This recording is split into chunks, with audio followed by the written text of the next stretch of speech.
Hello বন্ধুরা, আশা করি সকলে ভালো আছেন। তো আজকে আমি আপনাদেরকে দেখাবো যে আমাদের নিত্য প্রয়োজনীয় বসার চেয়ার কিভাবে ফ্যাক্টরিতে তৈরি করা হয়। তো ভিডিওটি শেষ পর্যন্ত দেখুন এবং নতুন বন্ধুরা নতুন হয়ে থাকলে আমার চ্যানেলটি এখনই সাবস্ক্রাইব করে রাখুন।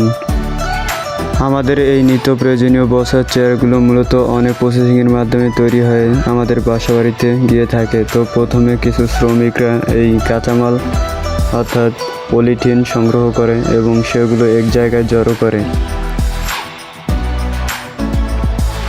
এবার এই ভাঙাড়িগুলোর মধ্যে যেগুলো পচা আছে সেগুলো একটি দক্ষ শ্রমিক বাছাই করে এবং আরেকটি দক্ষ শ্রমিক একটি চুলায় আগুন জ্বালিয়ে সেগুলোকে পুড়িয়ে তারপরে এগুলো প্রসেসিং ইউনিটের জন্য নেওয়া হয়। এরপরে কিছু শ্রমিকরা প্লাস্টিকের এই শক্ত আবরণগুলোকে পুড়িয়ে আগুনের সংস্পর্শে নরম করা হয় এবং এগুলো যখন নরম হয় তারপরে একটি ঠান্ডা স্থানে এগুলোকে রাখা হয়। এই প্লাস্টিকের শক্ত আবরণগুলো যখন একটি ঠান্ডা স্থানে রাখা হয় তখন প্লাস্টিকটি পোড়ানোর পরে যে গরম থাকে ওই গরম থাকা অবস্থায় একটি শক্ত কিংবা ভারী জিনিস যেগুলোকে ডলে আরও মিহিন করা হয়।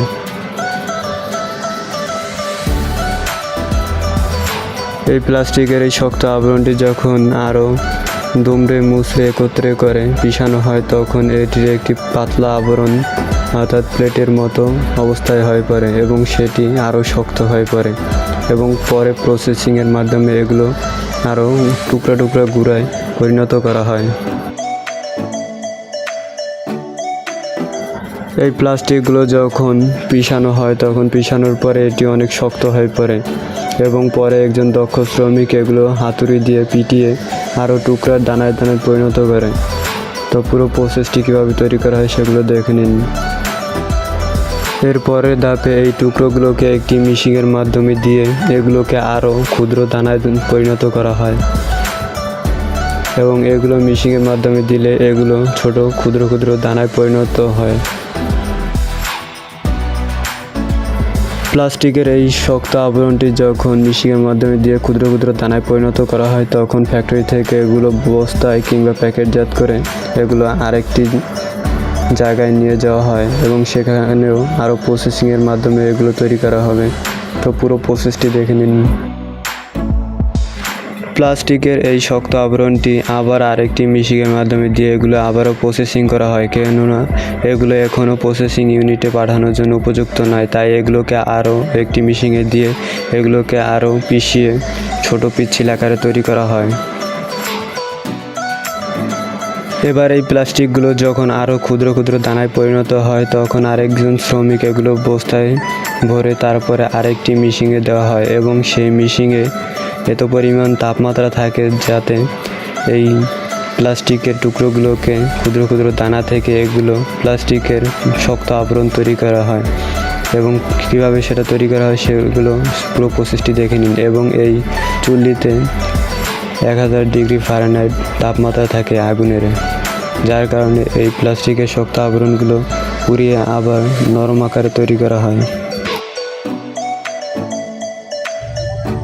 প্লাস্টিকের এই ক্ষুদ্র দানাগুলো যখন মেশিনের এক পাশ দিয়ে দেওয়া হয় এবং এই মেশিনটির এই অন্য পাশে এবং কী রকম তাপমাত্রা হচ্ছে সেই পরিমাণ তাপমাত্রা নির্ধারণ করার পরে আর কি প্লাস্টিকের অর্থাৎ কী পরিমাণে চেয়ার হবে এবং কোন ডিজাইনের চেয়ার হবে সে আকার নির্ধারণ করা হয়।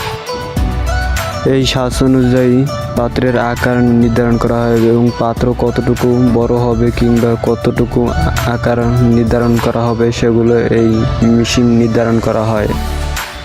এগুলো হচ্ছে চেয়ারের পয়া বা খুরা, আর এগুলো দ্বারাই গরম যখন চেয়ার থাকে তখন এগুলো লাগানো হয় এবং এগুলো প্লাস্টিকের এক ধরনের জিনিস।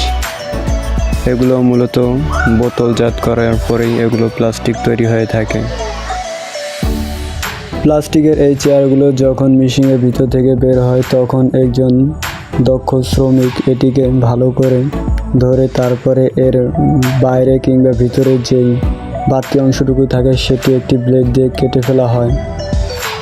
তো কেটে ফেলার পরে তারপরে এটা একটু সুন্দর করে প্যাকেটিংজাত করার জন্য এবং মার্কেটে পাঠানোর জন্য এটাকে আরও সুন্দর করে কারুকাজ করা হয় এবং এর পয়া কিংবা আরও যে ধরনের জিনিসপত্র এখনও এটার বাকি রয়েছে সেগুলো একজন শ্রমিক বাড়তি করে লাগিয়ে দেন।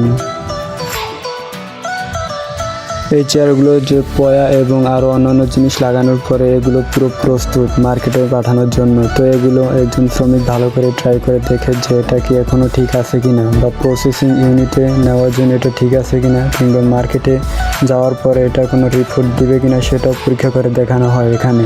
তারপরে শ্রমিকরা এটাকে গার্মেন্টসে সুন্দর করে সাজিয়ে রাখে এবং ডেলিভারি অনুযায়ী সেটাকে এক এক দোকানে পাঠানো হয় এবং মার্কেট থেকে আমদানি করা হয় এবং সেটাই আমাদের বাসাবাড়িতে আবার রিটার্ন ফিরে আসে। তো ভিডিওটি শেষ পর্যন্ত দেখার জন্য আপনাদেরকে অনেক ধন্যবাদ, এবং ভিডিওটি যদি ভালো লেগে থাকে তাহলে আমার চ্যানেলটি এখনই সাবস্ক্রাইব করে দিন, এবং এরকম আরও সুন্দর নিত্য প্রয়োজনীয় ভিডিও দেখতে চাইলে আমার চ্যানেলটি সাবস্ক্রাইব করে বেল আইকনটি বাজিয়ে দিন, এবং আমার চ্যানেলের প্রত্যেকটা ভিডিও আপনি দেখে আসতে পারেন। তো ভিডিওগুলো ভালো লেগে থাকলে একটি কমেন্ট করে আসতে পারেন। তো সবাই ভালো থাকবেন, সুস্থ থাকবেন। আসসালামু আলাইকুম, এবং আমার ফেসবুক পেজটি ফলো করে দিন। তো এটি আমার ফেসবুক পেজ। তো ভিডিও ভালো লাগলে সকলে ঘুরে আসতে পারেন এবং চ্যানেলটি এবং ফেসবুক পেজটিও ফলো করে আসতে পারেন।